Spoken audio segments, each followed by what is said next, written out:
6. Présentation du jury. 7. Mot de présence, mot de la présidente du jury. 8. Remise des trophées. 9. Mot de clôture. Et enfin, il y aura la photo des familles. Voici le déroulé de la manifestation de ce soir et je vous remercie.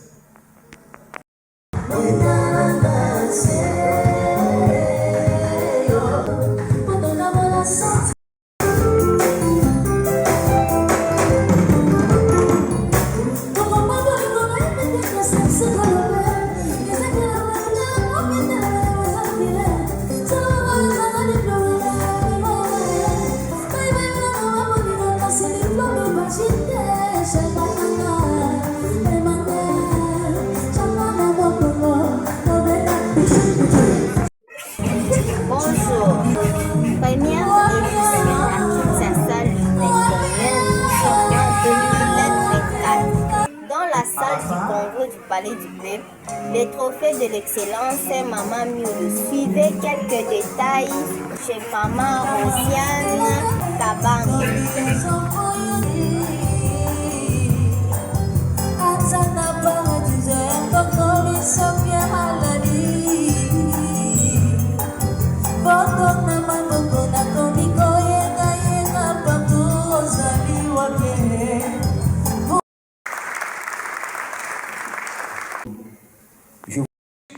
Mais plutôt une acclamation bien méritée.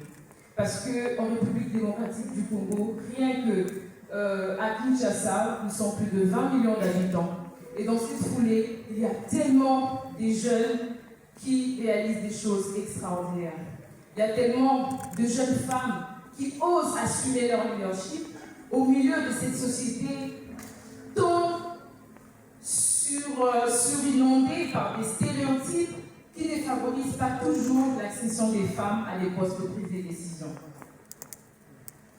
Mais aujourd'hui, si vous et nous sommes réunis en ces lieux, c'est parce qu'il y a eu des personnes qui ont pensé à puiser, ne serait-ce que pour cette première édition, une partie de ces femmes qui ne sont pas forcément les seules, mais qui se sont démarquées à travers leur action.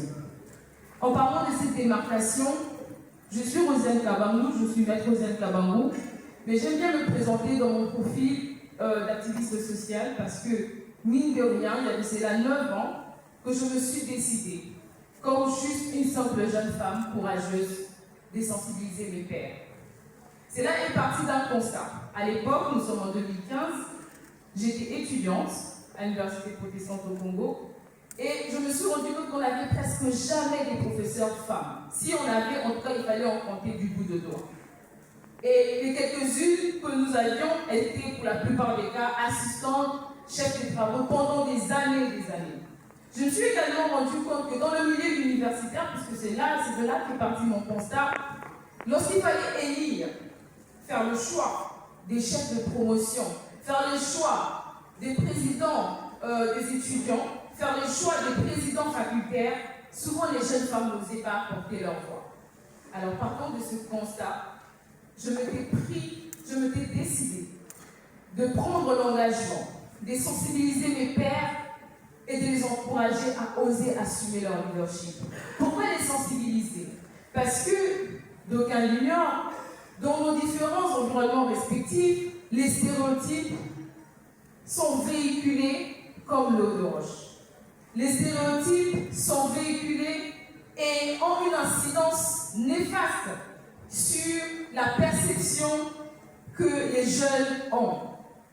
En approchant des jeunes filles étudiantes à l'époque, je me suis rendu compte que l'une des raisons qui faisait en sorte qu'elles ne puissent pas oser assumer des postes de décision, même au niveau universitaire, c'est parce qu'elles grandissaient dans des environnements où on leur a